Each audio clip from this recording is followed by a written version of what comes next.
not just for diabetes and dementia prevention, but also for fighting cancer and cardiovascular diseases.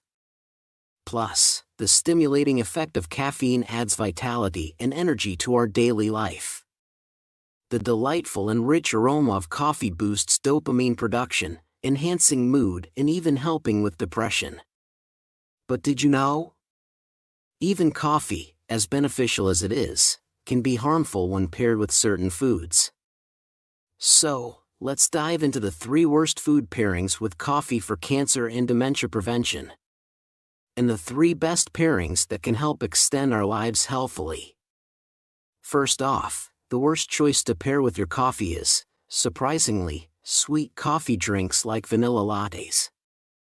Many of you might grab one of these sweetened coffee drinks after a meal, right? When you look at what's in them, beyond the coffee, you find a huge amount of sugar, powdered creamers, and other synthetic additives. Putting aside the freshness of the coffee granules, the excessive amount of sugar is the biggest issue. You already know sugar isn't good for you. But why are sweet coffee drinks particularly bad for your health? It's mainly because you have them after eating.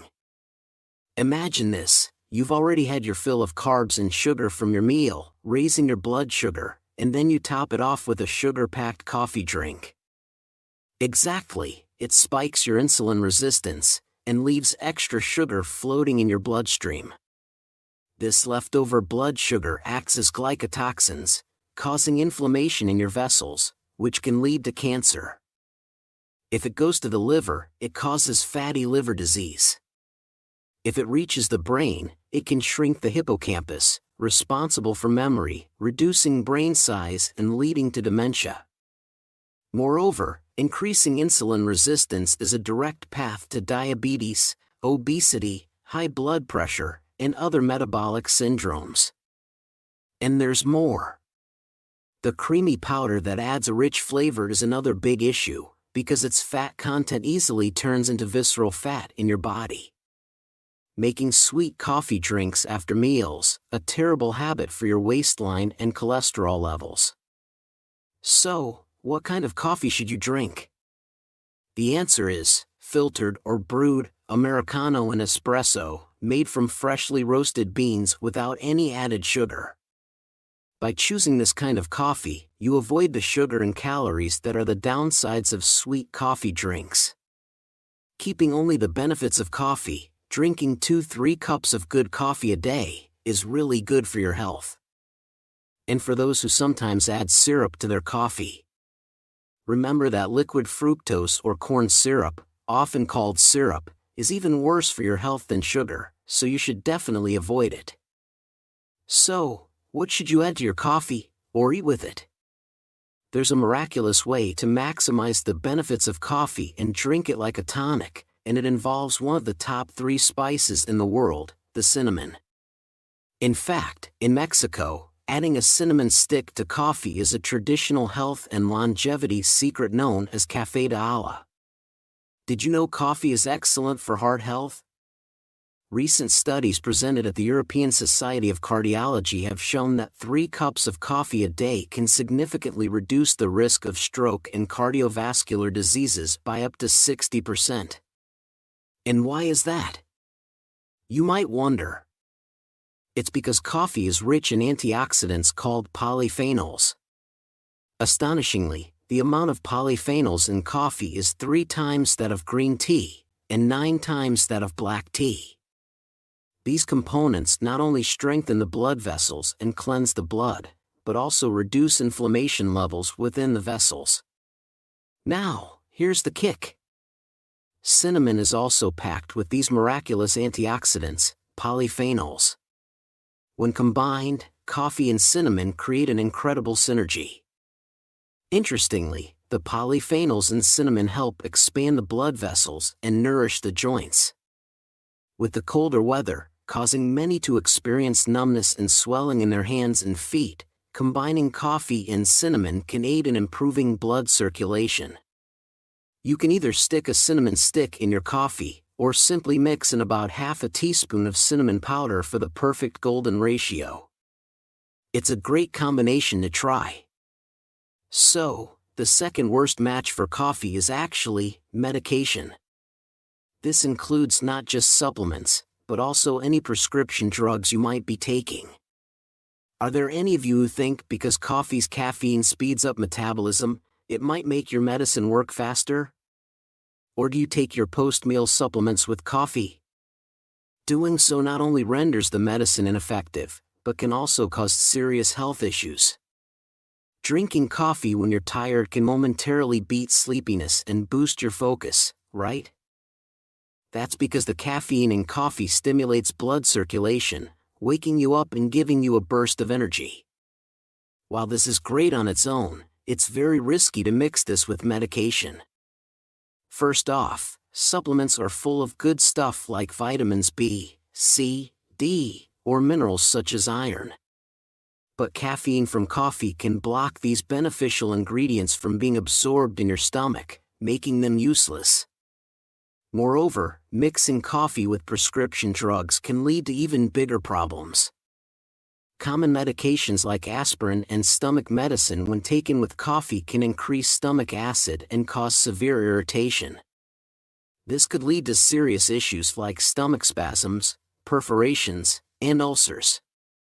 Also, medicine for cold and cough, which already has a stimulating effect when added to the stimulating effect of caffeine, can cause your heart to race and blood pressure to spike, leading to emergencies like arrhythmias and brain hemorrhages. Plus, if you're taking diuretics for conditions like high blood pressure, coffee's diuretic effect can overburden your kidneys. Therefore, it's crucial to avoid taking coffee with supplements and prescription drugs. If you wait 1 or 2 hours between them, you can enjoy the benefits of your medicine and coffee without any problems. At this point, the best food pairing I recommend with coffee is definitely milk. Many of you enjoy adding milk to your coffee to make lattes or cappuccinos, right? Adding milk not only softens the bitterness and acidity of coffee, making it smoother and creamier, but it also enhances its health benefits. Have you noticed you tend to visit the bathroom more often after drinking coffee? That's because of the diuretic effect of caffeine in coffee, which helps with metabolism and blood circulation, speeding up the elimination of waste from your body. While this can be good, it also poses a big problem.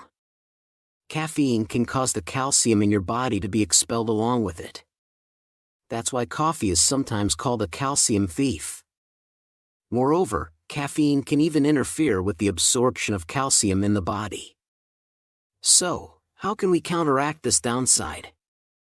By pairing coffee with the king of calcium, milk. Even if caffeine flushes out calcium, the ample amount of calcium in milk ensures you can drink coffee without worries. Additionally, the bitter and acidic taste of coffee can stimulate the production of stomach acid. Milk creates a protective layer in the stomach and neutralizes acidity, making it an excellent choice. Plus, adding protein balances the nutritional value of your coffee, making milk and coffee a perfect match. The third worst food to pair with coffee might surprise you. It's chocolate. A sweet chocolate cake with a cup of Americano can be delicious. And there are also coffees drizzled with chocolate syrup, like a chocolate frappuccino. Some even pair dark chocolate with coffee for diet purposes. Wait a second. Coffee is known to aid weight loss. But do you know why? It's because of brown fat.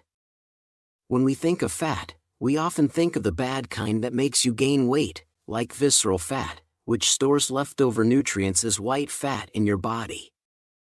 On the other hand, there's good, brown fat, which burns off bad fat and helps prevent obesity. Amazingly, caffeine in coffee stimulates this good brown fat, aiding in weight loss.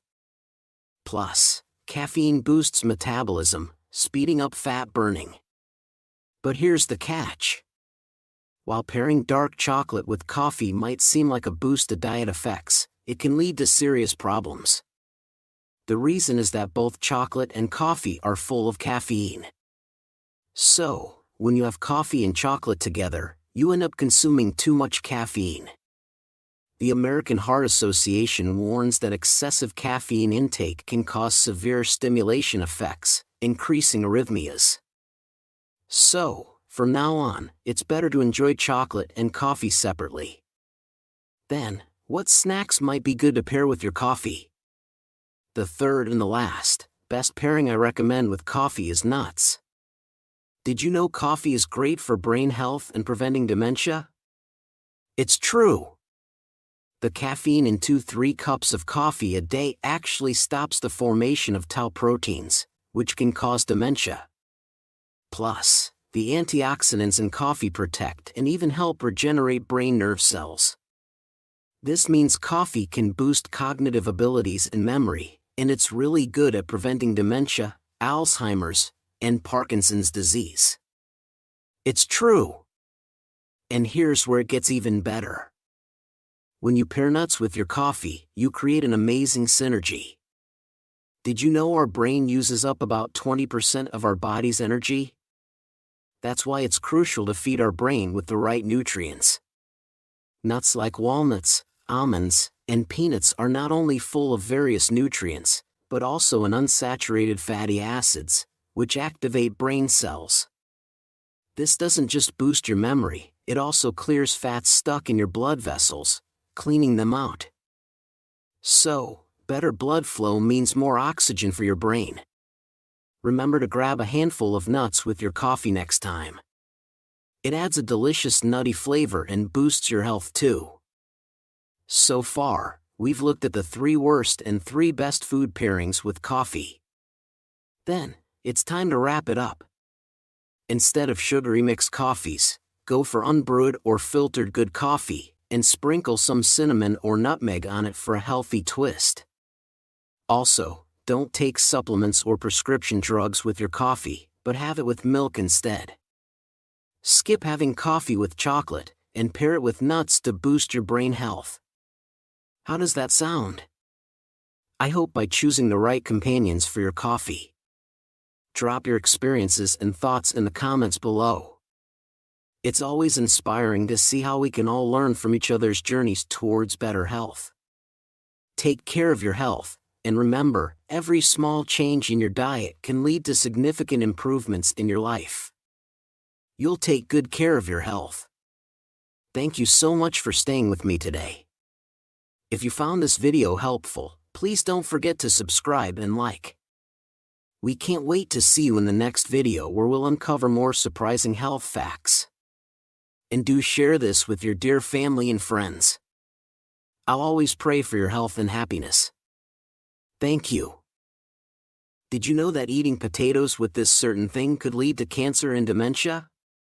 A good potato can only do its magic if eaten the right way. To keep cancer and dementia at bay, we'll reveal the 3 worst food matches for potatoes, and, of course, the 3 best ones. So I've got something prepared for you. So, let's dive into the 3 worst food pairings with potato for preventing cancer and dementia, and the 3 best ones that could help extend our lifespan in a healthy way. First up, the worst food combination with potato is banana. Aren't you surprised? While bananas, full of nutrients and dietary fiber, might seem like a perfect match for their satiety, they're not the best pairing for health. You're probably familiar with the advice to limit salt intake for cardiovascular health, aren't you?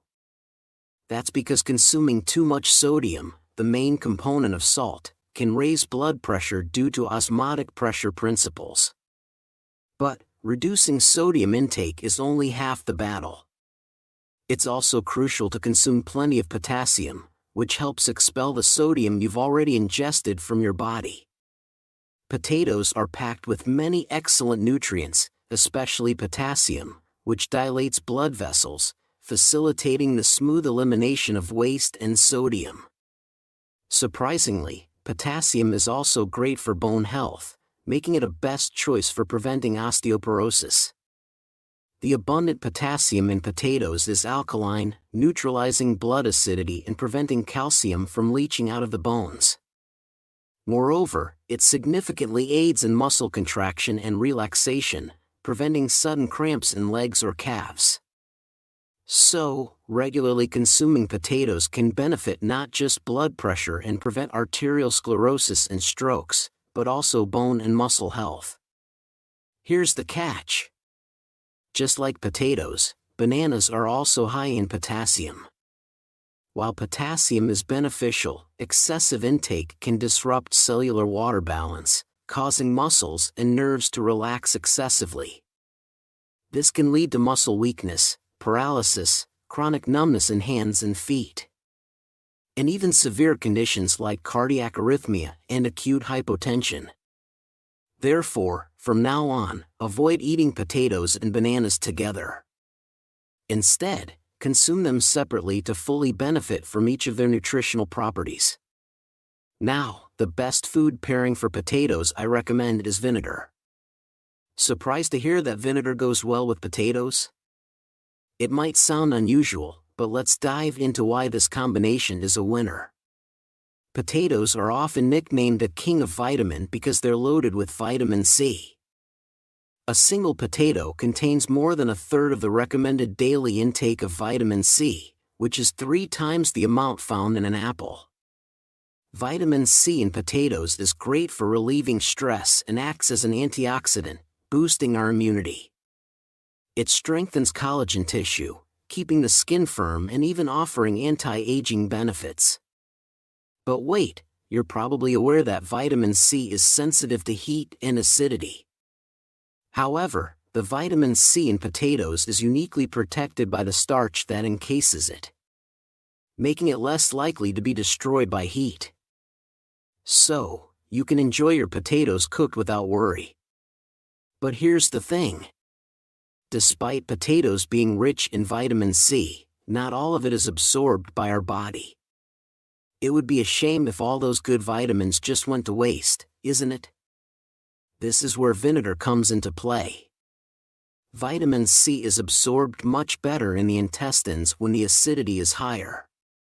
By adding a splash of vinegar or lemon juice to your potato dishes or potato salad, or boiling potatoes in water with vinegar, you can significantly increase the absorption rate of vitamin C. Remember this tip to maximize the health benefits of your potatoes. The second worst potato-based food is fries and potato fritter. Crispy, freshly fried potato fries and chewy potato fritters are undeniably delicious. However, these cooking methods are not the healthiest choices. Both fries and fritters result in high calories and trans fats, which can lead to obesity and cardiovascular diseases, as many of you might already know. But there's more concern recently that fried potatoes may even contain carcinogens, which means causing cancer. So, what's in fried potatoes that's causing such alarm? The culprit is a substance called acrylamide. This is formed when foods high in carbohydrates, like potatoes, are cooked at high temperatures, such as baking or frying. Acrylamide has been proven to cause cancer and attack the proteins in brain nerves, increasing the risk of Alzheimer's, dementia, and Parkinson's disease, and it has been classified as a carcinogen by the WHO and the International Agency for Research on Cancer. Although frying potatoes at temperatures below 347 degrees Fahrenheit or blanching them in vinegar water can somewhat reduce the formation of acrylamide, it's best to avoid these cooking methods for health reasons. Then, what is the best way to enjoy potatoes? There's a miraculous method for enjoying potatoes without worrying about blood sugar spikes. Simply steam or boil the potatoes, then store them in the refrigerator overnight before eating. This process increases the formation of resistant starch. Potatoes are known for their high carbohydrate content, which usually raises blood sugar levels, as starch is broken down into glucose. However, resistant starch does not break down and instead passes through the gut, fermenting in the intestine, which is beneficial for gut health and does not spike blood sugar levels. So, instead of eating unhealthy fried potatoes or fritter, it's better to cook, cool, and then consume potatoes to benefit from the resistant starch they contain. The second perfect pairing for potato is milk. Earlier, I told you how potatoes are great for preventing muscle cramps, like those in your calves or legs due to their high potassium content. Another reason to make potatoes a must-eat is their protein. Potatoes contain protein? You might wonder, yes, indeed. Potatoes do contain protein, and it's of very high quality with a great absorption rate in the body. In fact, the protein in potatoes has one of the highest absorption rates, ranked next to milk and eggs, and is even considered superior to soy protein. But here's where it gets interesting. Despite all the goodness of potatoes, they lack vitamin A, fat, and calcium. This is where milk comes in, perfectly complementing potatoes by providing what they lack. Conversely, milk lacks vitamin C, which potatoes, being rich in vitamins, can provide, making them a perfect match for each other. Enjoying potatoes blended with milk or in a warm soup during cold days is a fantastic way to consume this combination. Here's a tip. Always eat potatoes with their peels. This is because the peel is where most of the antioxidants, such as polyphenols, are concentrated.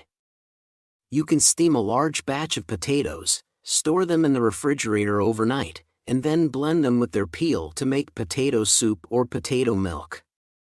This way, you can enjoy protein and vitamins without worrying about blood sugar spikes. Remember this for a healthy and nutritious potato dish.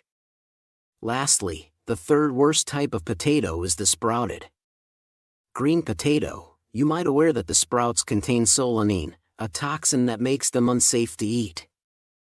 However, many people think it's okay to eat potatoes that have turned green. This is not the case.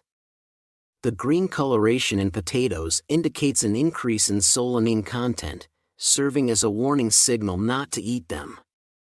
Solanine is a natural insecticide produced by eggplant family plants like potatoes to protect themselves. It's highly toxic, and even small amounts can cause symptoms of food poisoning such as headaches, abdominal pain, and nausea. Consuming it in large quantities can lead to difficulty breathing and is extremely dangerous. Some might wonder if washing or cooking at high temperatures could make them safe. However, solanine is not water-soluble and does not get removed by washing. It only breaks down at temperatures above 545 F or 285 degrees Celsius, so cooking doesn't eliminate it either. Solanine levels increase when exposed to light, so always store potatoes in a dark place. Dispose of any potatoes that have sprouted or turned green to ensure your health. Here's a tip. Storing potatoes with apples can help prevent them from sprouting. The ethylene gas produced by apples can inhibit the sprouting of potatoes, allowing you to store them for longer periods safely. Finally, the third best food pairing for potatoes is onions. Were you aware that potatoes are good for stomach health? Yes, it's true.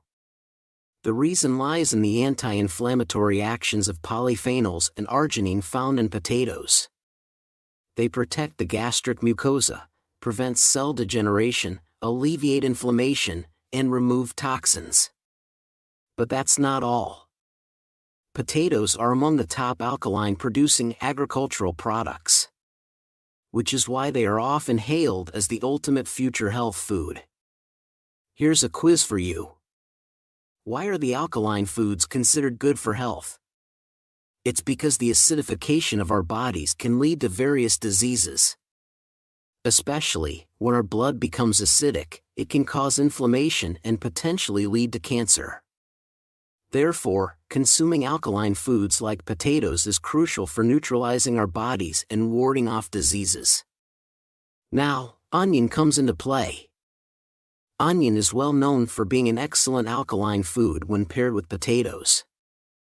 They even enhance the anti-inflammatory and anti-cancer effects of potatoes, creating a powerful synergy.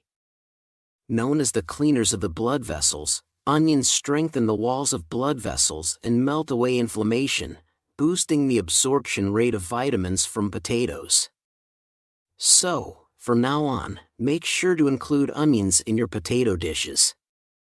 Recommended recipes include stir-fried potatoes and onions, stews, and soups, all of which are great ways to enjoy this perfect match.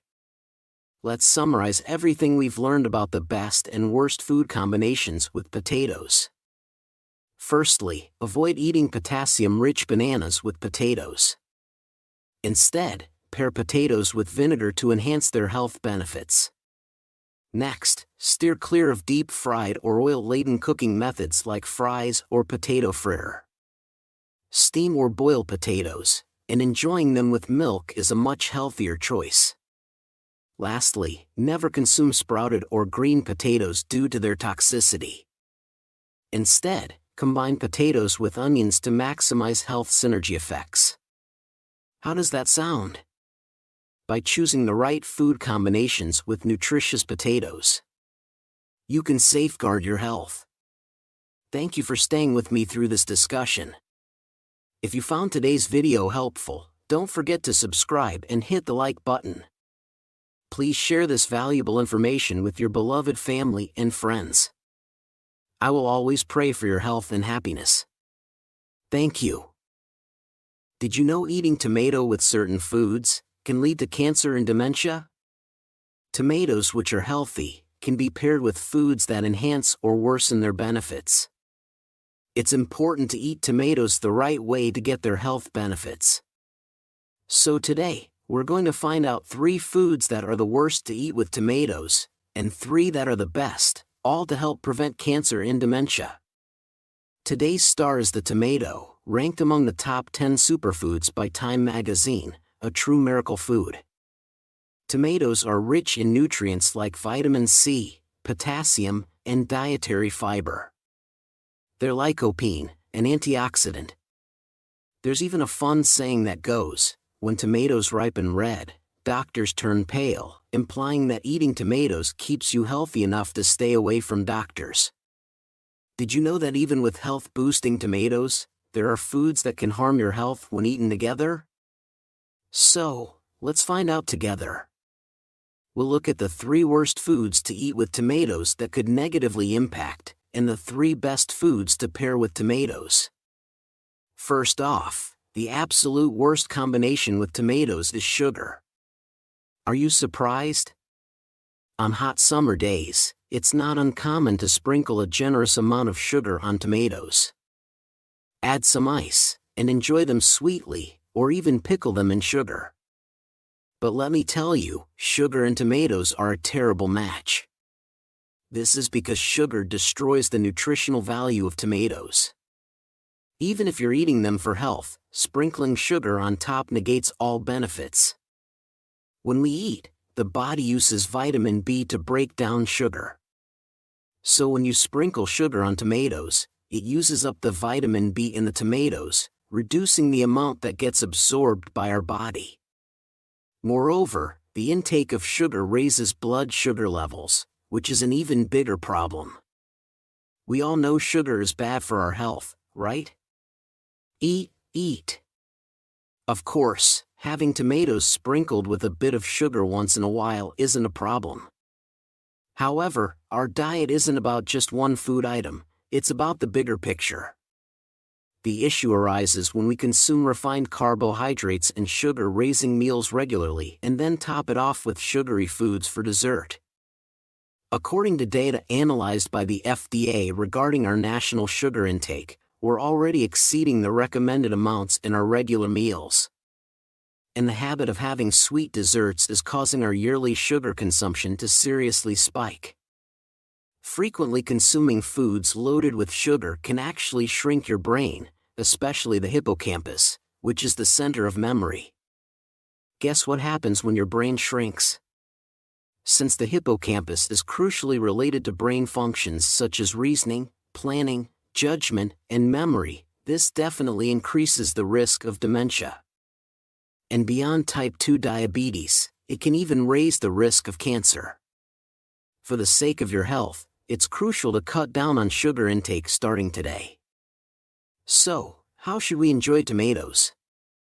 The first best food combination I recommend with tomatoes is surprisingly, salt.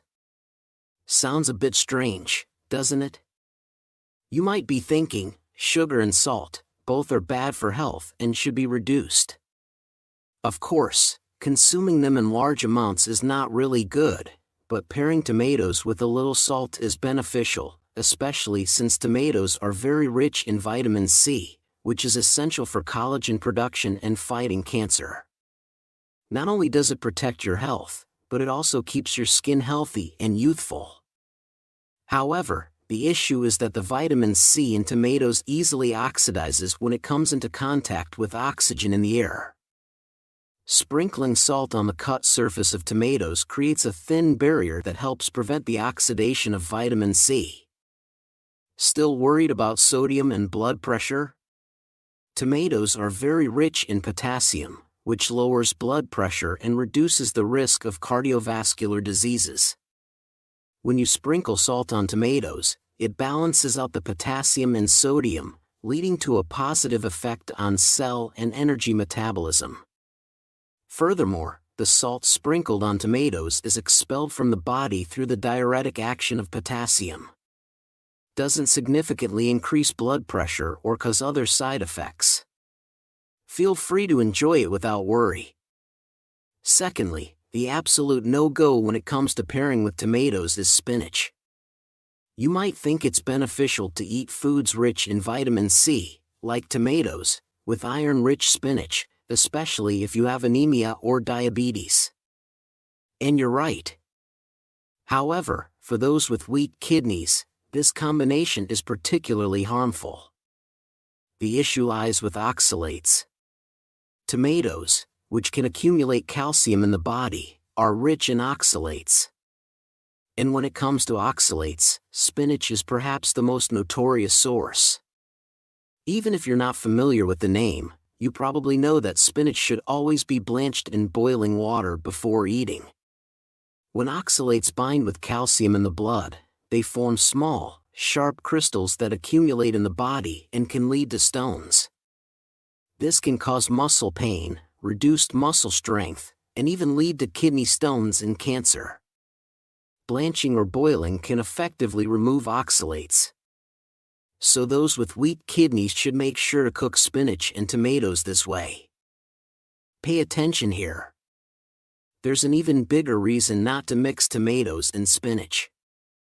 Iron in spinach can interfere with the absorption of lycopene from tomatoes.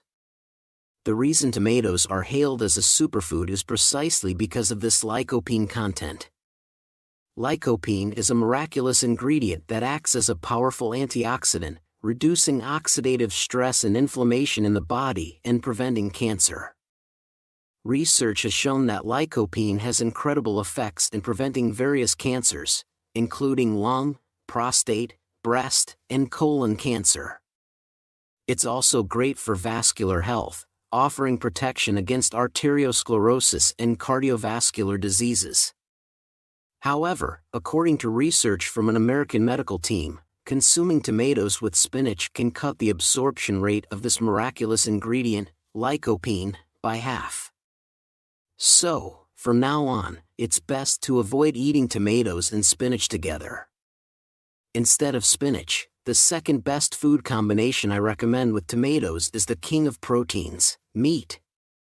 In fact, tomatoes pair wonderfully with all proteins, including eggs, meat, and tofu, while tomatoes are packed with vitamins, beta-carotene, lycopene, and minerals. There's just one thing they lack: the protein. Pairing them with high-quality proteins perfectly complements their nutritional profile. Among these, meat, in particular, is highly recommended. Hold on a moment. Are there any of you who believe consuming meat is bad for your health? Not at all. As you age, it's essential to include meat in your diet. The main reason is protein. Protein is a crucial component of our body, forming cells, muscles, enzymes, and hormones. A lack of protein intake can lead to harming your dental health by receding gums or causing hair loss. And an inability to produce enough immune cells or antibodies to fight diseases. Of course, beans and tofu are excellent sources of protein, but plant-based proteins often lack essential amino acids or have them in smaller quantities. Animal proteins like meat are much more easily absorbed by the body than plant-based proteins, making them increasingly important as digestion weakens with age.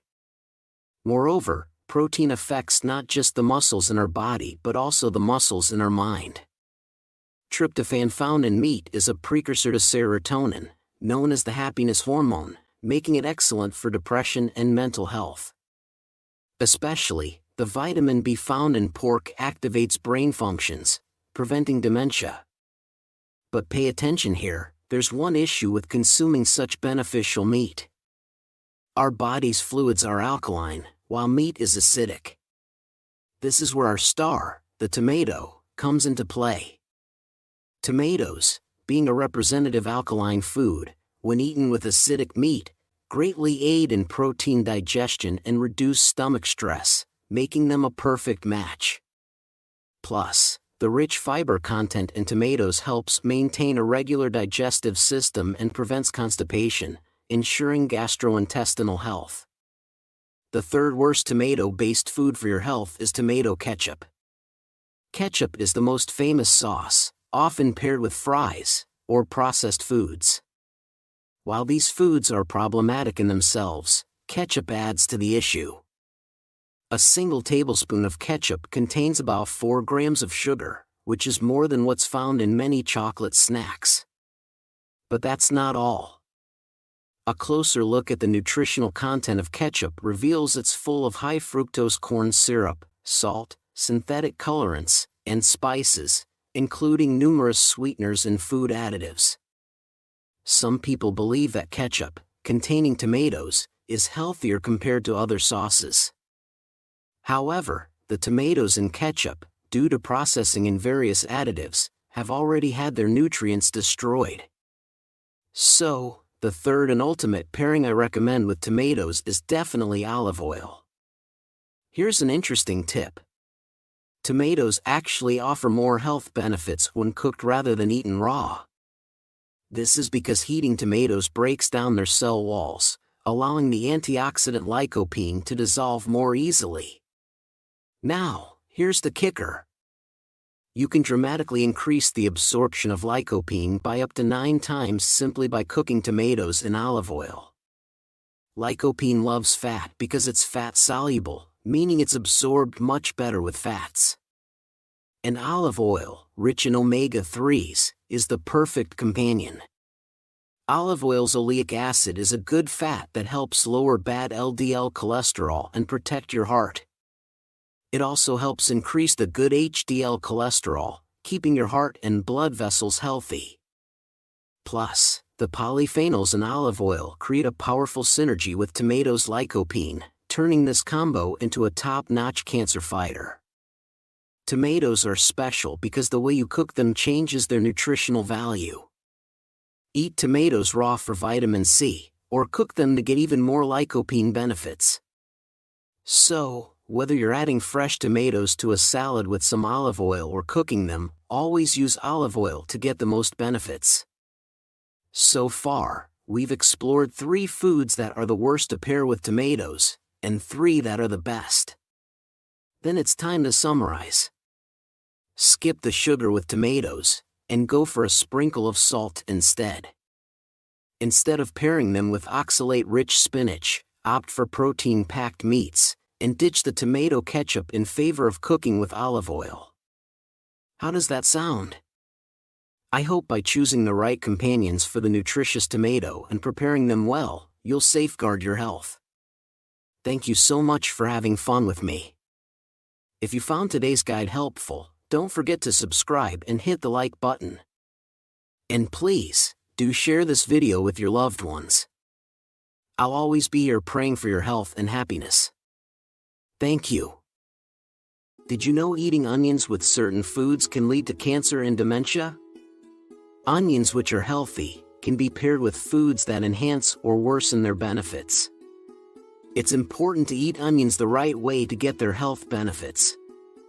According to recent findings by the World Health Organization, combining onions with certain foods can significantly increase your risk of cancer and dementia.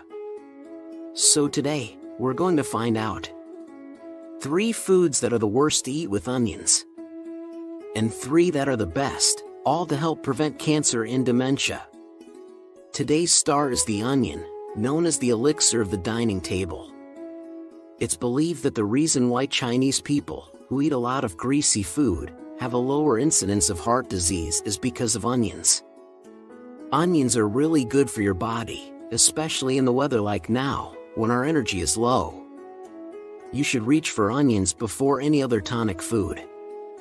The thiosulfonates in onions promote the absorption of vitamin B1, which is closely related to energy metabolism, and are incredibly effective for fatigue recovery. Moreover, the spicy component, allicin, acts as a sedative, making it great for preventing insomnia caused by stress and for stabilizing the mind and body. If you have a sleep disorder and depression, onion is the best solution for you. And onions are also rich in folate, which is very important for brain health. They help increase blood flow to the brain, supplying more oxygen and nutrients, and are excellent for preventing dementia and Alzheimer's. Especially, onions have a famous nickname, the cleaner of blood vessels. They contain quercetin, which lowers bad cholesterol levels, making them very effective in preventing arteriosclerosis, cardiovascular diseases, and any kinds of adult diseases. Additionally, they not only absorb and remove harmful substances from the body, but also break down fats, so you can enjoy the benefits of losing weight too. But wait! Did you know that even healthy onions can be harmful when eaten with certain foods? So, let's find out together. We'll look at the 3 worst foods to eat with onions that could negatively impact, and the 3 best foods to pair with onions. At first, let's talk about the worst way to eat onions for your health. Onion juice. Many of you drink health juices for your well-being, and onion juice is quite popular. Onions rich in chromium are great for activating insulin functions, making them particularly beneficial for blood sugar control and diabetics. Onions even help with collagen formation, boosting skin elasticity, anti-aging, scalp health, and preventing hair loss. But here's a crucial point. Even the best onions change when juiced. It's a completely different story. Diabetics and those with weak kidneys must avoid onion juice at all costs. When onions are juiced, the sugar content increases due to concentration. Since there's no need to chew, nutrients are absorbed faster, causing a rapid spike in blood sugar. Also, onion juice is high in potassium. Those with kidney diseases should be cautious, as their bodies can't effectively eliminate potassium, leading to its accumulation in the body. Excess potassium can cause the heart to beat excessively, and in severe cases, lead to sudden death. If you regularly take aspirin or medications for high blood pressure, onion juice can increase the risk of bleeding, so it's best to avoid it. Adding to that, for those with a sensitive stomach, concentrated onion juice can worsen acid reflux, so it's better to stay clear of it. This is the trap of health juices. It's generally better to avoid concentrated juices, like onion juice. If you must have it in liquid form, try brewing onion peel tea instead. The antioxidant components are abundant in the onion peel, so remember this alternative. So, how should we eat onions? At this point, the first best food, perfect pairing with onion would be meat. Chewing your food well is key to getting the most out of it. If you cook onions and chew them properly, the dietary fiber and other nutrients in onions work in harmony. But when concentrated into juice, it can do more harm than good to your body. So, the food that's great to eat with onions is none other than meat. As we age, many of us find it harder to digest meat, often experiencing bloating. It's crucial to eat meat with onions. One of the spicy compounds in onions, dalyl sulfide, stimulates the mucous membranes of the stomach and intestines, boosting the secretion of digestive juices. This makes onions really good for digestion. When cooked with meat, the alkaline nature of onions combines with the proteins in meat. This not only neutralizes the specific smell of the meat, but also cleanses the blood, making it an excellent combination. Moreover, when you eat onions and meat together, the vitamin B1 in the meat interacts with allicin in the onions to form allethiamine.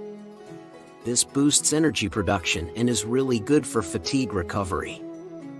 And let's not forget about the antibacterial properties of onions. Onions are highly effective against Salmonella and E. coli, the common culprits of food poisoning. This makes onions the top food that you must include in your diet. Secondly, the worst food combination with onions is, surprisingly, honey. There was a time when onion and honey pickles were popular and many people enjoyed them. But eating onions with honey can be truly dangerous.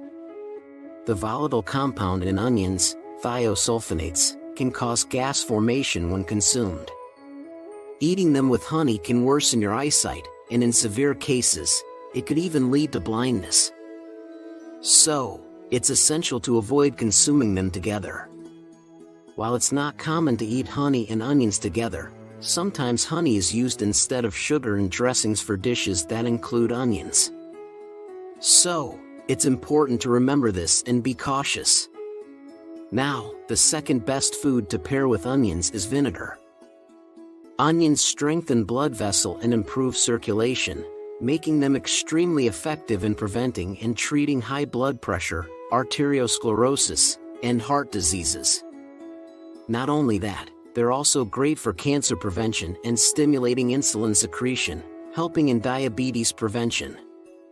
When onions and vinegar come together, their medicinal effects are significantly enhanced. The main component of vinegar, acetic acid, serves as a raw material for adrenal cortex hormones in the human body, performing sterilization and detoxification functions. Moreover, the combination of the nerve-calming effects of onions and the stress-relieving actions of vinegar creates an incredible synergy when consumed together. So, try onion pickles and vinegar. They're not only delicious, but also very beneficial for your health. Pay attention, this is a key point for today. Another recommendation I have for you is onion wine, which is really good for your body. It's a miraculous way to absorb every antioxidants in onions. The thing is, these beneficial flavonoids in onions don't dissolve well in water, so even if you consume them, they're not effectively absorbed by our bodies, and are often deactivated by intestinal bacteria. However, when fermented with alcohol, these components are released into the wine, maximizing their absorption in the body. In fact, according to a research paper published by Professor Wei-Fang Chu from Taiwan, a 10-week consumption of onion wine significantly improved blood cholesterol levels. For your health, why not try making onion wine and have a glass daily? Lastly, the third worst way to eat onions for your health is trans fats, onion rings, or fried onions. We often see beautifully fried whole onions or onion rings at fast food restaurants these days. Even healthy onions, when fried, are definitely bad for your body. This is mainly because they are typically fried at high temperatures, resulting in a high content of trans fats compared to other foods. Consuming a lot of trans fats lowers good cholesterol levels and raises bad cholesterol levels. Also, when onions are battered and fried, glycotoxins. These glycotoxins attack our brain cells and cause inflammation. Continually eating such fried foods can lead to chronic inflammation throughout the body and, ultimately, increase the risk of cardiovascular and brain diseases. For cancer and dementia prevention, it's crucial to avoid fried foods. So, what should we eat with onions then? Now, let me recommend the third and final best food to pair with onions.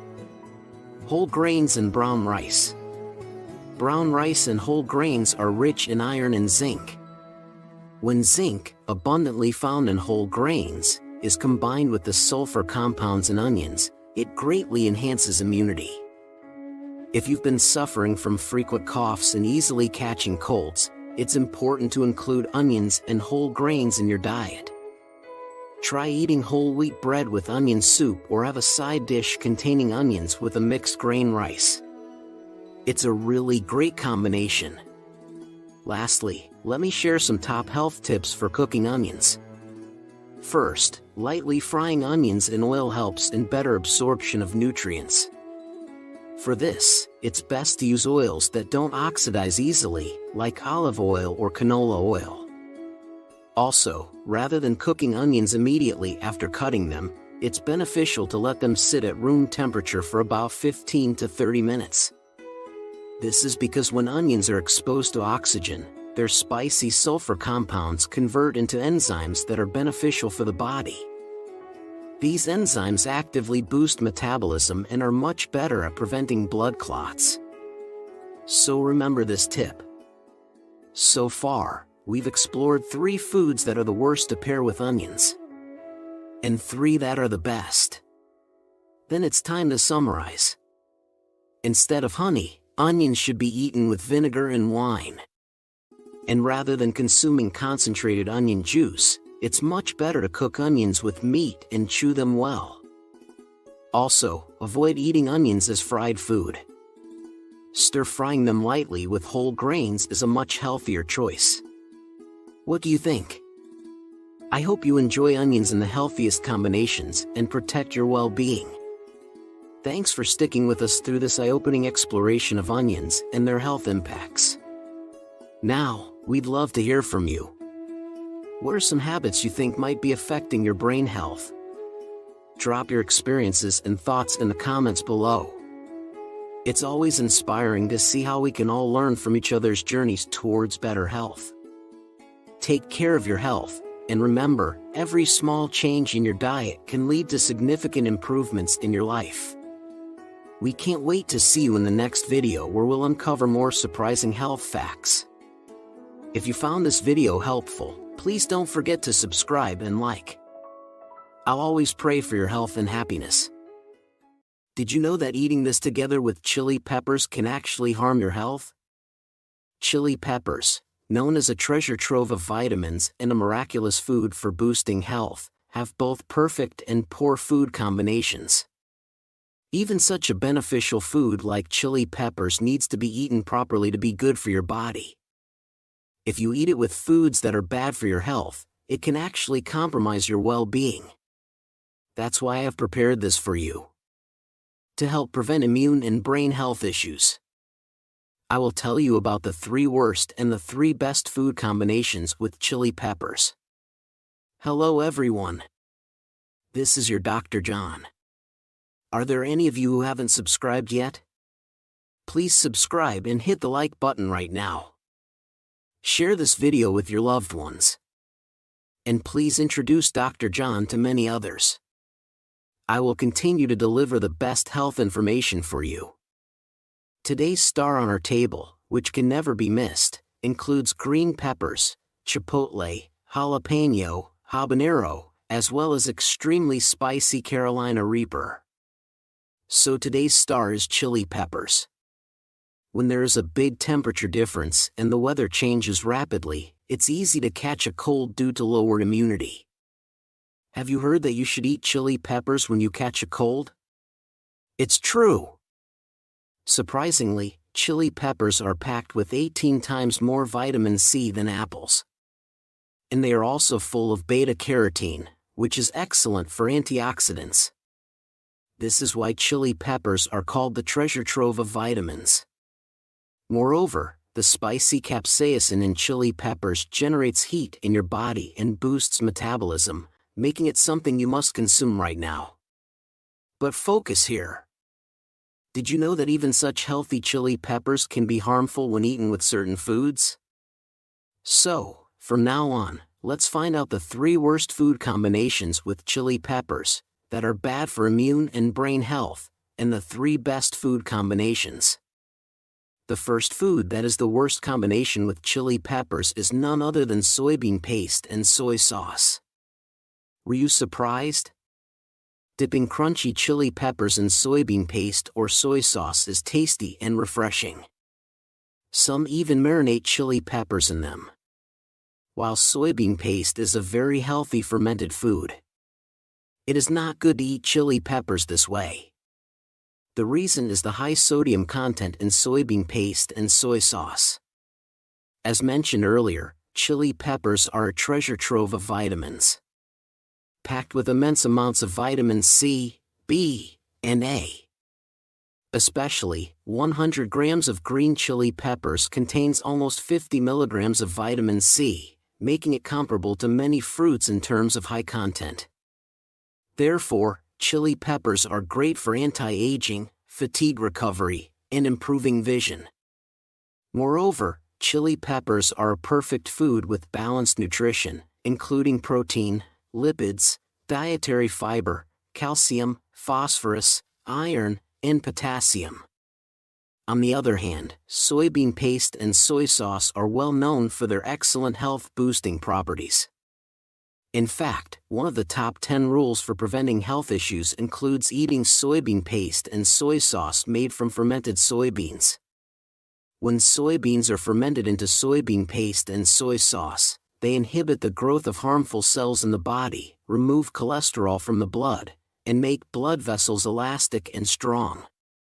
They even eliminate carcinogens, restore liver function, and detoxify the body. However, here's the key point. While both soybean paste and chili peppers are very healthy, the problem is that the sodium and sugars in soy sauce destroy the abundant vitamins in chili peppers.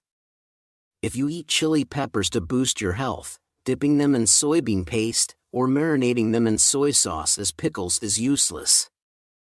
Of course, moderate sodium intake is good for excreting waste and regulating body fluids. However, our diet already includes many salty side dishes. So you need to be particularly careful. Excessive sodium intake can lead to a sudden increase in blood pressure. Therefore, to fully absorb the vitamins in chili peppers and boost your immune system, it is best not to dip them in soybean paste.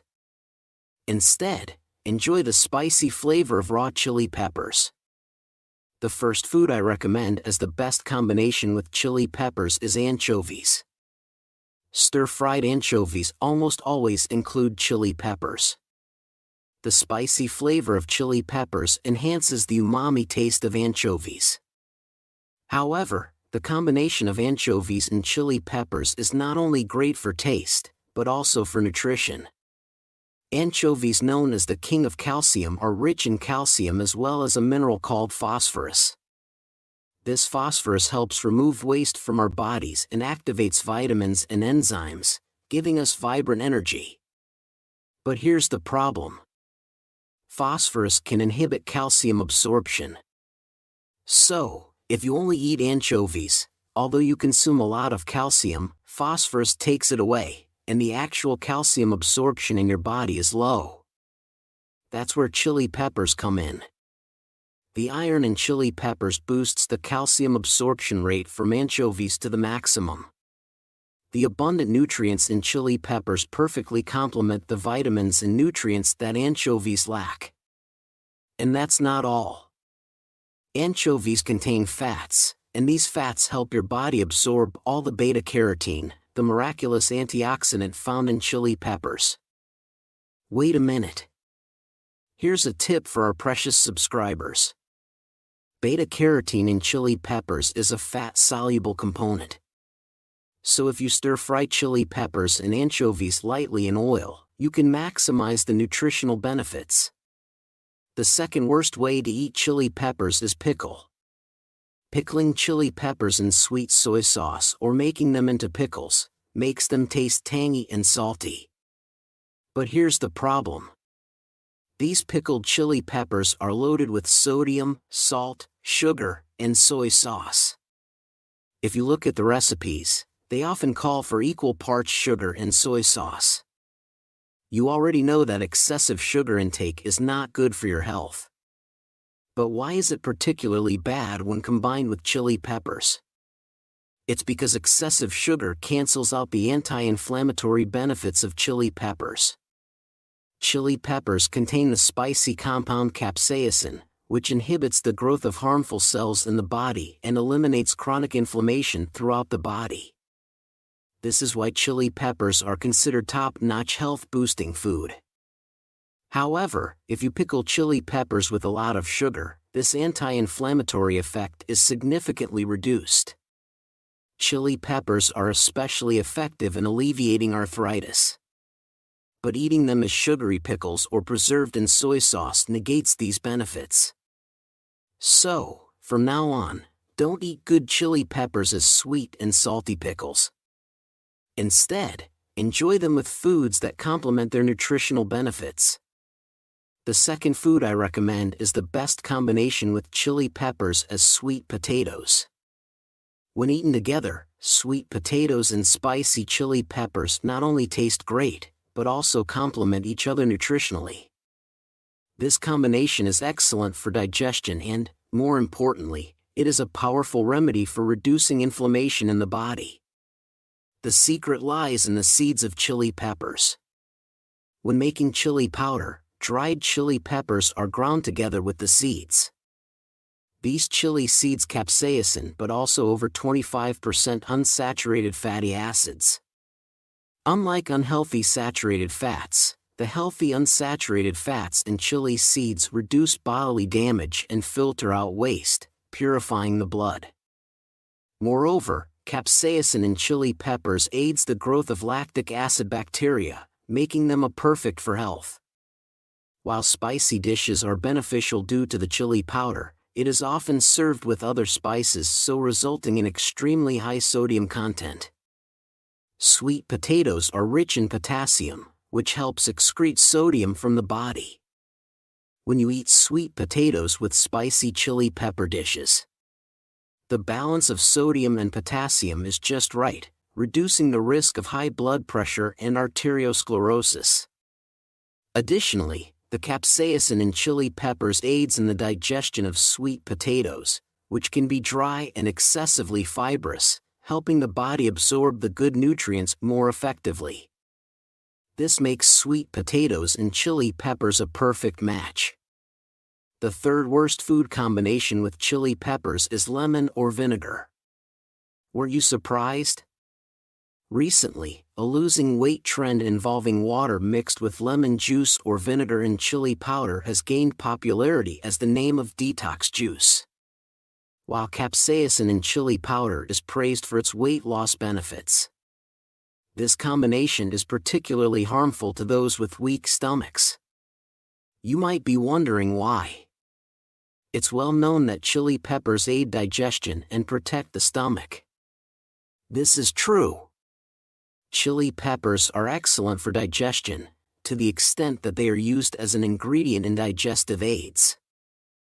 Additionally, capsaicin in chili peppers helps prevent and regenerate aging brain cells.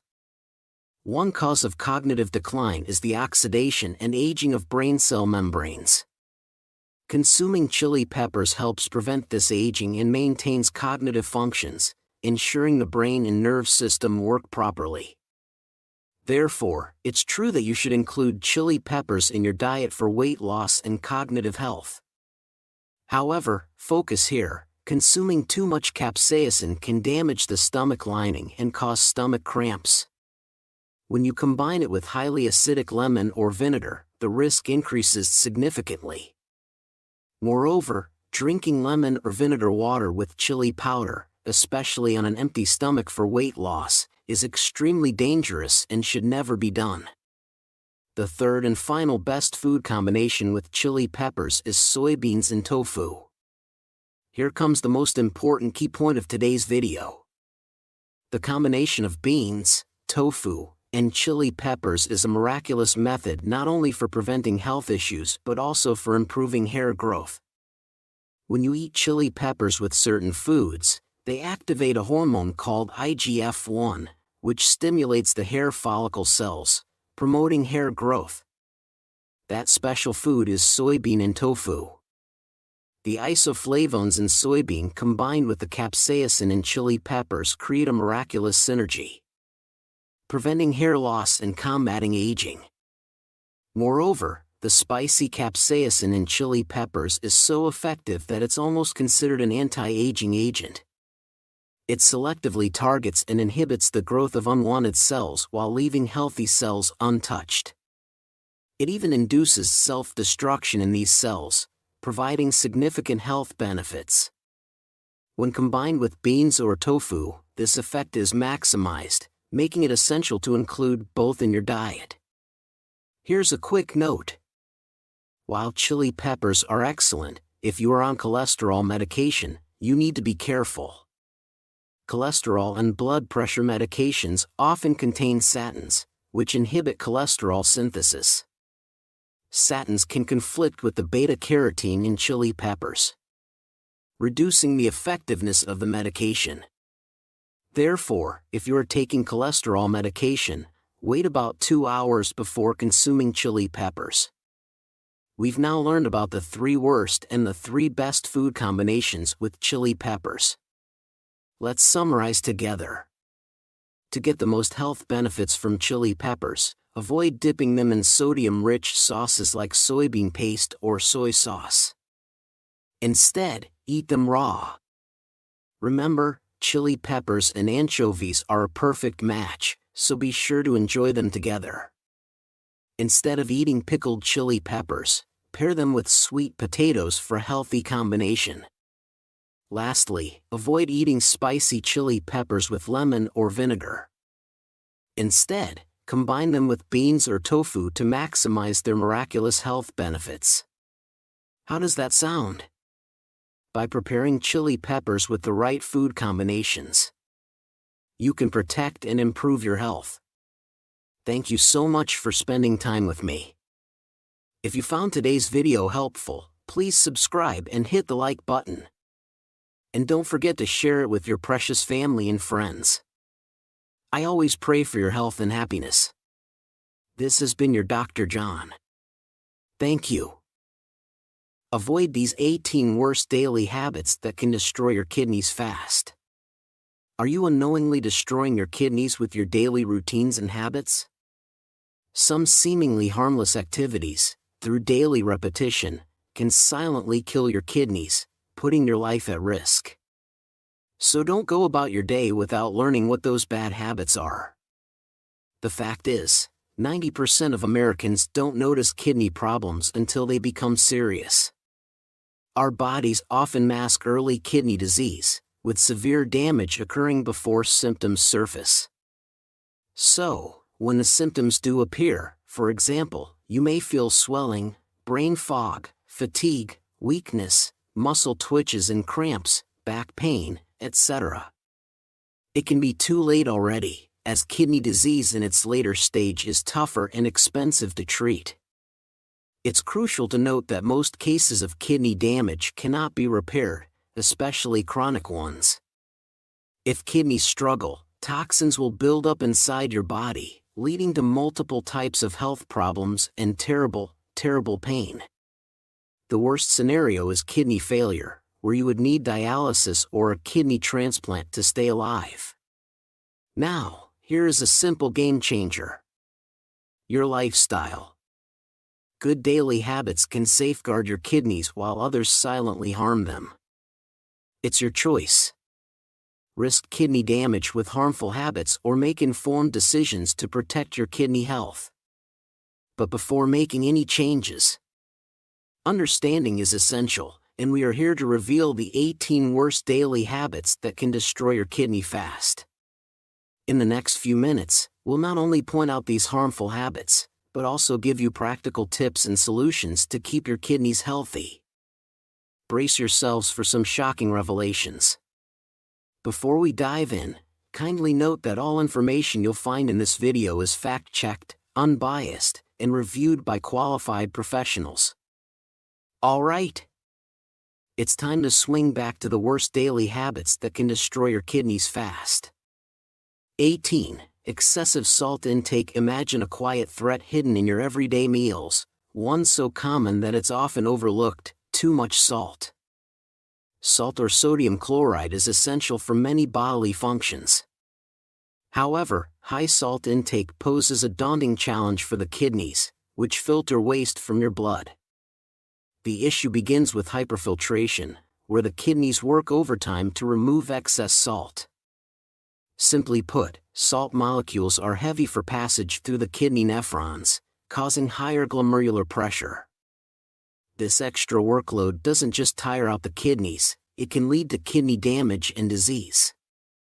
Moreover, a high sodium intake can reduce the effectiveness of certain kidney-protecting drugs, such as angiotensin-converting enzyme inhibitors and calcium antagonists. Also, consuming too much salt can disrupt the delicate balance between sodium and potassium, further decreasing kidney function. The World Health Organization, or WHO, recommends consuming less than 2 grams of sodium per day per person. However, Americans currently consume 50% more salt than the recommended daily limit. Processed foods, such as instant noodles, canned goods, and pickles, are high in sodium and can harm your kidneys. To maintain good kidney health, try cutting down on sodium and flavoring your food with herbs and spices instead of salt. For example, instead of using garlic salt, go for garlic powder. Plus, try making a habit of reading food labels. When you're shopping, go for fresh meats, fruits, and veggies, which tend to have less sodium than packaged options. It typically takes about 6 to 8 weeks for your taste buds to get used to lower sodium levels. But once you adjust, you may find that your previously enjoyable foods, like potato chips, taste too salty. If you're enjoying our video so far, please give us some hints by dropping a like, and we'll make more content like this.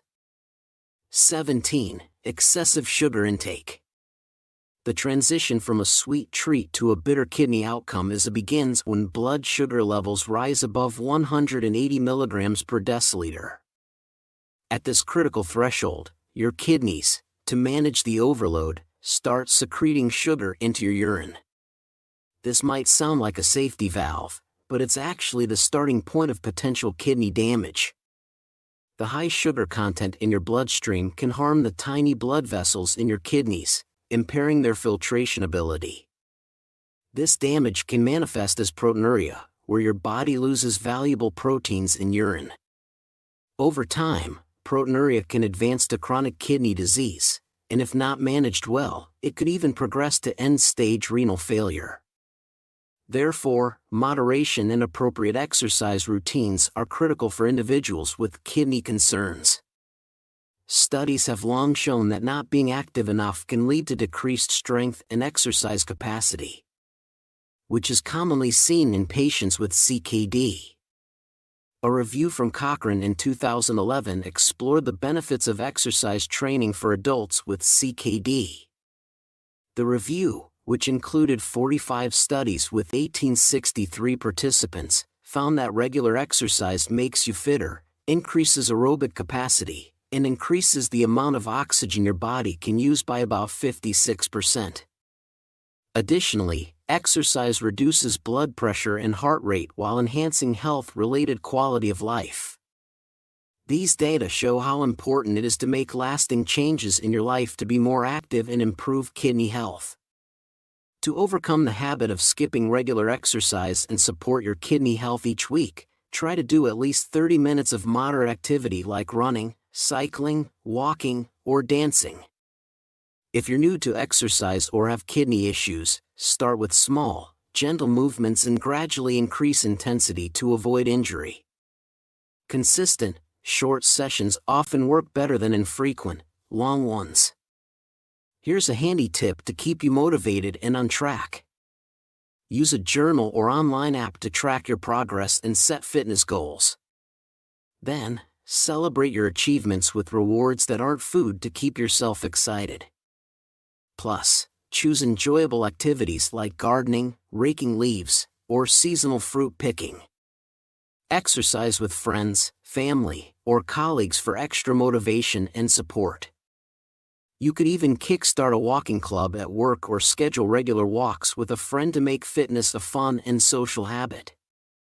Moreover, the ripple effect of high sugar intake raises blood pressure, putting additional strain on the kidneys. This increased workload can speed up the development of chronic kidney disease and even end-stage renal disease, or ESRD in short. Excessive sugar intake poses a significant risk to kidney health, as highlighted in a study published by Frontiers in Nutrition in 2023 and reported by Harvard Health. The study followed 303 adults for 11 years and revealed an 88% higher risk of developing kidney stones in people who got 25% or more of their daily calories from added sugars compared to those who ate less sugar. This research underscores the need to cut down on added sugar to safeguard kidney health and prevent kidney stone formation. To minimize the health risks associated with excessive sugar intake, limit processed foods and sugary drinks, which often contain high levels of added sugars. Instead, go for whole foods and natural sweeteners. A kidney-friendly diet should include plenty of fruits, vegetables, healthy fats, and lean proteins while cutting back on salt, sugar, and refined carbohydrates. 16. Excessive meat intake. Too much consumption of meat, particularly red meat, generates more acid load during digestion than plant-based proteins. This extra acidity can strain the kidneys and may contribute to both the development and acceleration of chronic kidney disease. Over time, this condition can lead to kidney failure. Substituting red meat with other protein sources, such as fish, poultry, or plant-based options, can greatly lower the risk of kidney damage. Plant-based proteins and lean meats like poultry and fish are better choices. This is because they produce less dietary acid and fewer harmful byproducts like advanced glycation end products and uremic toxins. A study from 2017 found that a high intake of acid-producing red meat in combination with a low intake of base-producing plant proteins like chickpeas, broccoli, or beans could induce kidney injury. These findings suggest that excessive meat intake could be bad for kidney health and could lead to CKD and ESRD, even in individuals without identifiable risks. So, it's a good idea to swap out red meat for plant-based protein sources, such as soy and legumes, to help protect kidney health. Another harmful effect of eating too much meat is the production of uremic toxins in the gut, such as trimethylamine N-oxide, or TMAO in short, indoxyl sulfate, and p-cressyl sulfate. These toxins are linked to a higher risk of death from heart problems, and could speed up the progression of kidney disease. Furthermore, a high protein intake, especially from animal sources, can harm your kidneys by raising blood flow and pressure in them. This can cause glomerular hyperfiltration, which may speed up the progression of chronic kidney disease. Current dietary guidelines recommend a protein intake of 0.6 to 0.8 grams per kilogram of body weight per day. If you have chronic kidney disease but aren't on dialysis, if you are on dialysis, it's recommended to eat 1 to 1.2 grams per kilogram of body weight per day. 15. Excessive strenuous exercise. Too much intense exercise can lead to kidney damage in different ways. One primary cause is rhabdomyolysis, a condition where intense workouts make muscle cells break down, releasing a protein called myoglobin into the bloodstream. This protein can hurt your kidneys. Factors that increase the risk of rhabdomyolysis include dehydration, certain muscle conditions, use of pain relievers like non-steroidal anti-inflammatory drugs, NSAIDs, heavy drinking, hot weather, and how hard you exercise. A 2022 study published by the Sport Journal looked at how different types of exercise affect kidney diseases. They found that moderate intensity and long-term exercise is generally beneficial for patients with acute and chronic kidney disease. In contrast, strenuous exercise, especially if you don't drink enough water and it's hot outside, can cause sudden kidney damage and make kidney diseases worse, possibly leading to kidney failure. Endurance events can cause acute kidney injury, or AKI, due to pigment nephropathy. This occurs when myoglobin from damaged muscles and hemoglobin from damaged red blood cells cause kidney blood vessels to narrow. This narrowing can harm the kidney tubes, directly causing tubular toxicity. This type of kidney injury is more likely in dehydrated people, those with rhabdomyolysis, or those who use drugs like NSAIDs. We've got more details on that coming up in the next section. To break the habit of excessive strenuous exercise and protect your kidney health, listen to your body. Slow down if the exercise feels too hard, if you feel muscle or joint pain, if it is difficult to talk due to heavy breathing, if your heart is racing, or if you don't recover within an hour after exercising. It's smart to use an app to monitor your progress and adjust your exercise routine as needed. 14. Overuse of painkillers. Overuse of painkillers can harm your kidneys, a condition known as analgesic nephropathy. This often occurs from long-term use of pain relievers or analgesics. Especially those over-the-counter drugs with acetaminophen or NSAIDs, such as aspirin, ibuprofen, or naproxen.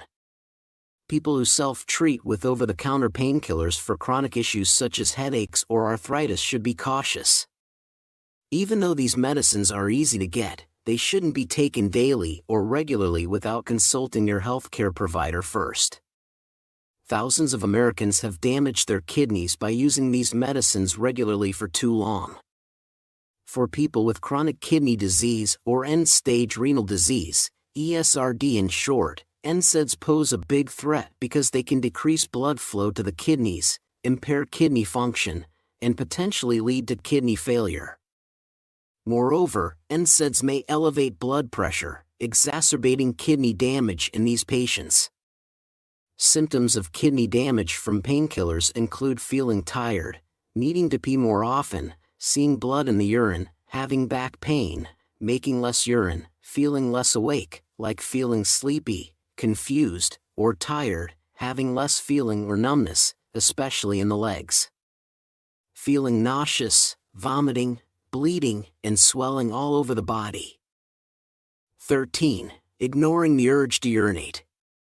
Ignoring the urge to urinate, which is often called ignoring nature's call, can lead to several health issues, including damage to the kidneys. When pee or urine doesn't empty completely from your body, it can lead to a condition called hydronephrosis, where one or both kidneys swell. Without treatment, severe hydronephrosis can cause kidney failure. Continuous postponement of urination increases the risk of urinary tract infections, UTIs in short, because the bladder, when overly full, becomes a breeding ground for bacteria. These infections can then spread to the kidneys and hurt them. Moreover, keeping pee in for a long time can cause the bladder to overstretch, which may harm the bladder itself and put more pressure on the kidneys, potentially resulting in kidney damage. Also, not going to pee when you feel the urge can cause tears in the bladder wall. Over time, this can make your bladder hold less pee and make urinary tract infections happen more often, which can complicate further into kidney infection or sepsis. To maintain kidney health and manage the urge to urinate effectively, take regular bathroom breaks and go when you feel the urge, without holding it if it feels uncomfortable. Urinate right after waking up to start your day and set a regular urination cycle. You can schedule regular bathroom breaks by setting alarms to remind yourself to go every 2 to 3 hours. This simple tip can help relieve pressure and prevent emergencies. 12. Ignoring urinary tract infections. Urinary tract infections, or UTIs in short, are bacterial infections that affect parts of the urinary system, such as the bladder, ureters, kidneys, or urethra. Most urinary tract infections are treatable with antibiotics, but neglecting to address the symptoms can allow the infection to get worse. If left untreated, the infection may spread to the kidneys, a condition called pyelonephritis. This can cause permanent kidney damage or even sepsis, a life-threatening response to infection. The urinary system plays a vital role in filtering waste and balancing fluids in the body.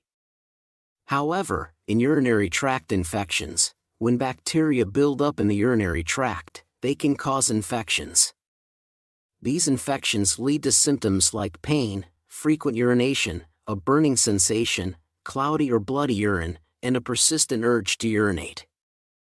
A 2014 study in the Turkish Journal of Medical Sciences looked at 276 people with bacteria in their urine, or bacteriuria patients, and focused on urinary tract infections in those with chronic kidney disease.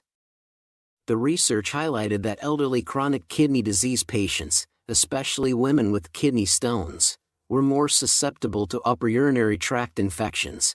So if you have symptoms of a urinary tract infection like burning or pain when you pee, it's best to seek medical attention. Your doctor may also test you if you have other urinary or kidney problems, such as kidney stones. Chronic kidney infections can lead to severe complications, such as pyelonephritis. Pus fills up the kidney, potentially resulting in the loss of kidney function. 11. Ignoring high blood pressure. High blood pressure harms the kidneys by damaging the blood vessels that bring blood to them. This damage makes the vessels stiff, reducing blood flow to the kidneys and making them not work as well. Furthermore, the tiny blood vessels inside the kidneys that filter blood may also suffer damage. The relationship between high blood pressure and kidney damage is a big concern because it damages the nephrons, the microscopic structures that filter blood within the kidneys. When the blood vessels feeding the nephrons get hurt, they do not receive enough oxygen and nutrients, leading to further kidney impairment. This creates a detrimental cycle, where kidney damage makes it harder to control blood pressure, which in turn can lead to kidney failure. A study published in the American College of Physicians Journal in 2005 explored how high blood pressure affects kidney disease in different ethnic groups. The research, involving 172 participants, found that the risk of kidney failure was 32% lower in the low blood pressure group compared to the usual blood pressure group. Similarly, the risk of kidney failure or death was 23% lower in the low blood pressure group. This study highlights how important it is to find and treat high blood pressure early to prevent kidney disease. Preventing kidney damage from high blood pressure needs long-term management strategies. Lifestyle changes, such as increasing physical activity, staying at a healthy weight, quitting smoking, managing stress, and eating less salt are crucial in lowering blood pressure. These changes can really cut down on the risk of developing kidney damage. Additionally, medications specifically designed to lower blood pressure, such as angiotensin-converting enzyme, ACE in short, inhibitors and angiotensin receptor blockers, ARBs, in short, play a key role in slowing the progression of kidney disease related to high blood pressure, poorly managed diabetes.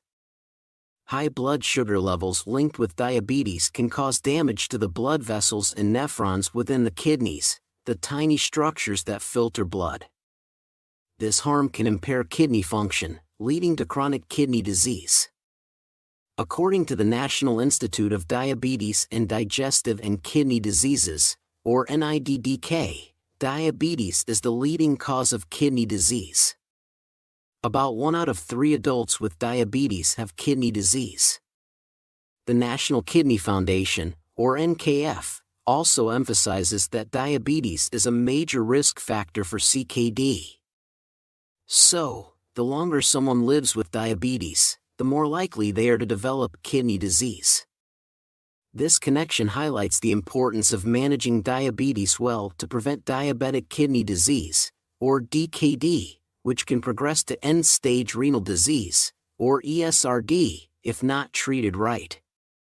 High blood pressure, a common complication of diabetes, can further damage the kidneys by harming the blood vessels needed for filtering and regulating, as we mentioned in the previous section. Therefore, managing diabetes effectively also means controlling blood pressure, along with blood sugar and cholesterol levels. This comprehensive approach should include a healthy diet, regular exercise, adherence to prescribed medications, and regular medical checkups to monitor kidney function.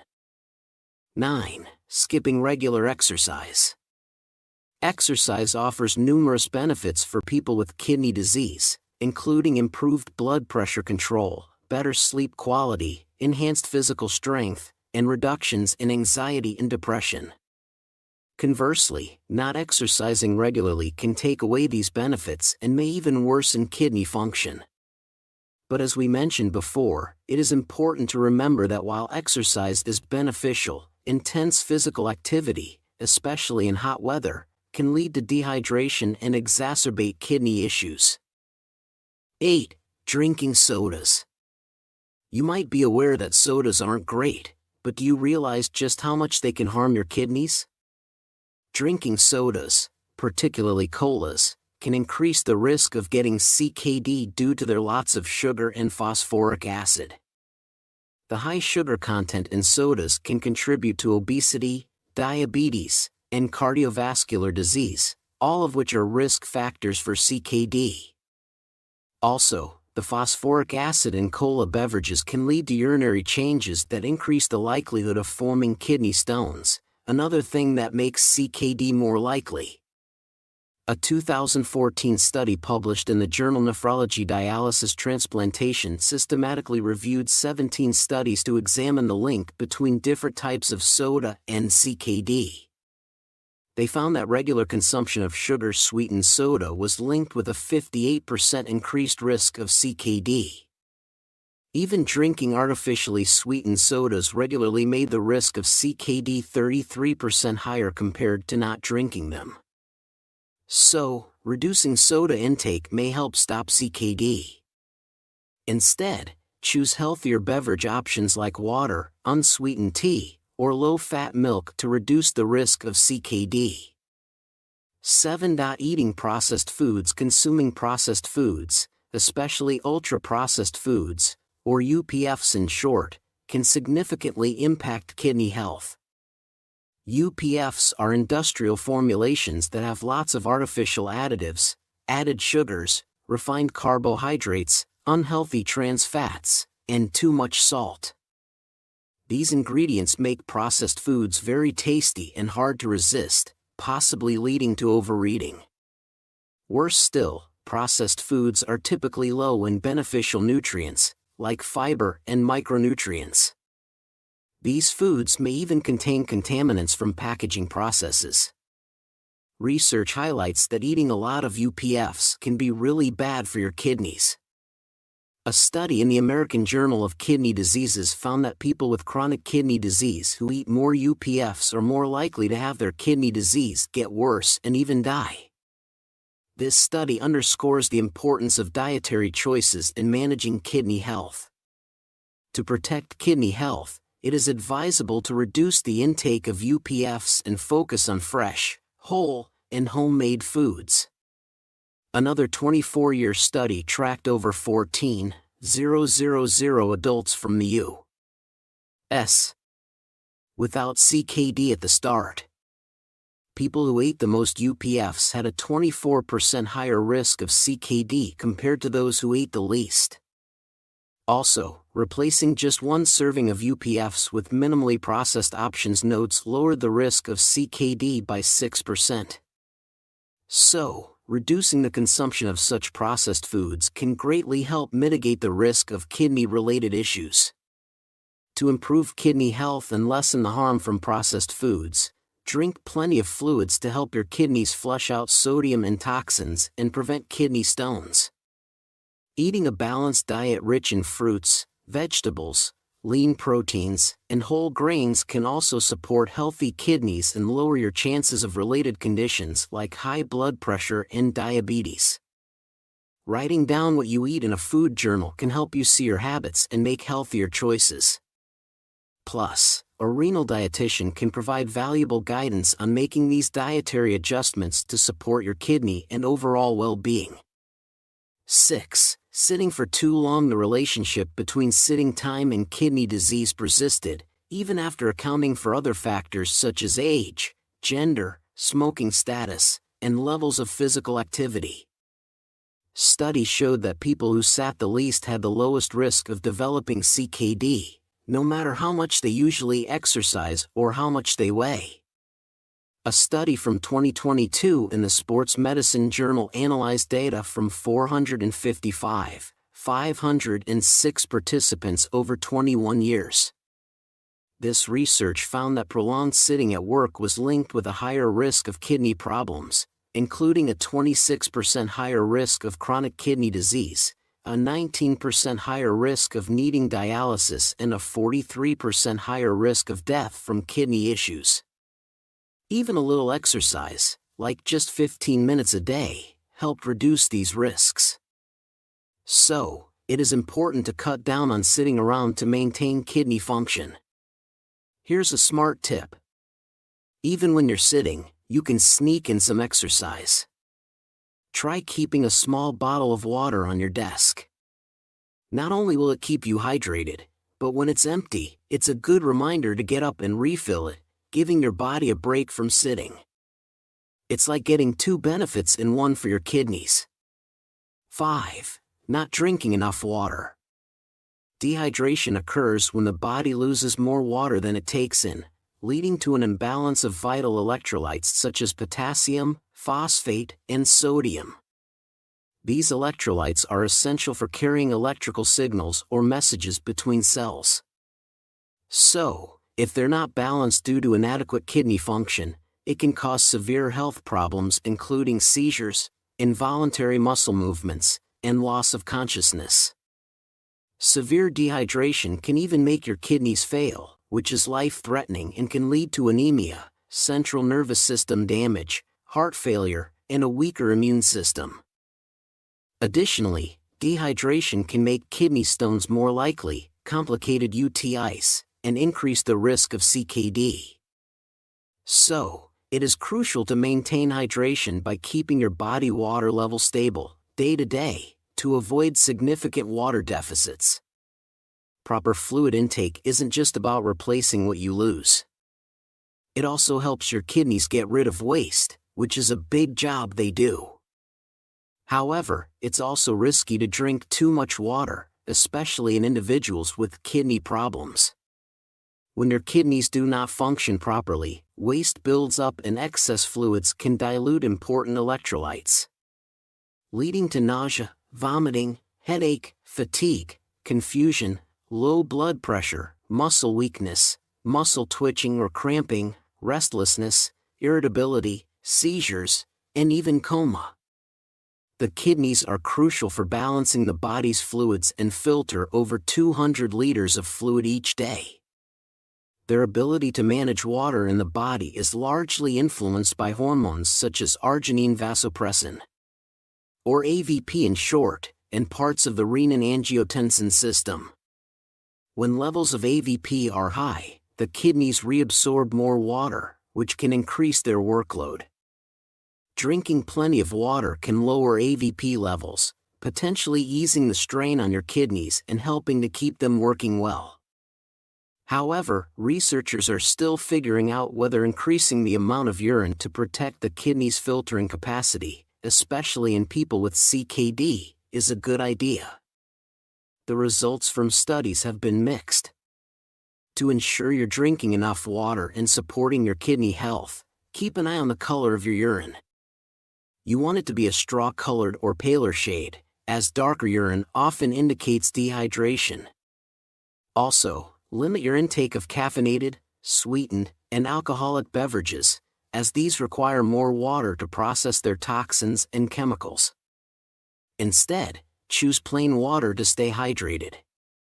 4. Smoking harms your kidneys in both the short and long term. In the short term, it can raise your blood pressure and heart rate due to nervous system stimulation. Long-term or chronic effects involve harming the cells lining your blood vessels called endothelial cells. Even being around someone else's smoke, passive smoking, has been linked to elevated enzyme catalyst activity in the kidneys, which can disrupt normal kidney blood flow and lead to kidney damage over time.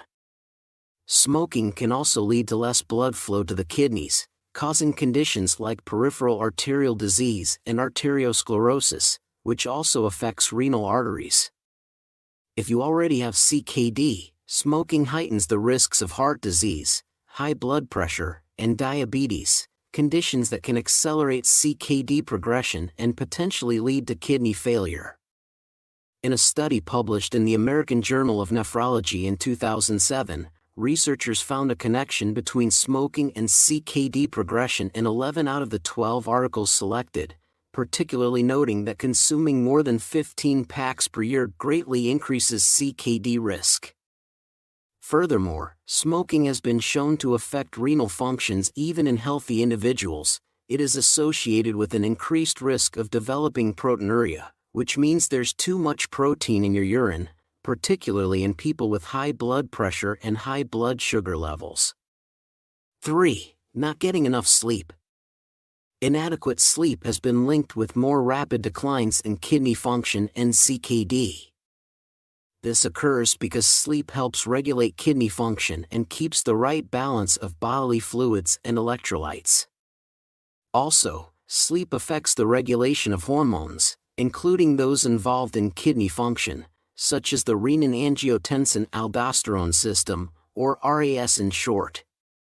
The RAS helps regulate blood pressure and fluid balance. Disrupted sleep can overactivate the system, raising blood pressure and putting additional strain on the kidneys. Moreover, a lack of sleep often results in non-dipping blood pressure patterns. Normally, blood pressure dips during sleep, giving the cardiovascular system and kidneys a rest. However, poor sleep can raise nighttime blood pressure, a risk factor for CKD progression. Sleep deprivation has also been shown to increase inflammatory cytokines and activate inflammatory pathways. Chronic inflammation can directly contribute to kidney damage and worsen existing kidney disease. A study published in the Journal of Clinical Sleep Medicine in 2019 aimed to investigate the association between sleep and the incidence of CKD in 194,039 participants without CKD aged 20 years or older people who slept fewer than 4 hours, 4 to 6 hours, or more than 8 hours had a 45%, 7%, and 12% increased risk of chronic kidney disease, respectively, compared to those who slept 6 to 8 hours. Conditions like sleep apnea, which are common in people not getting enough sleep, can cause further kidney damage. Sleep apnea often leads to repeated nightly hypoxia, or low oxygen levels, which exacerbates kidney function decline. Furthermore, chronic sleep deprivation is associated with several health issues, such as obesity, type 2 diabetes, and hypertension, all of which are risk factors for CKD.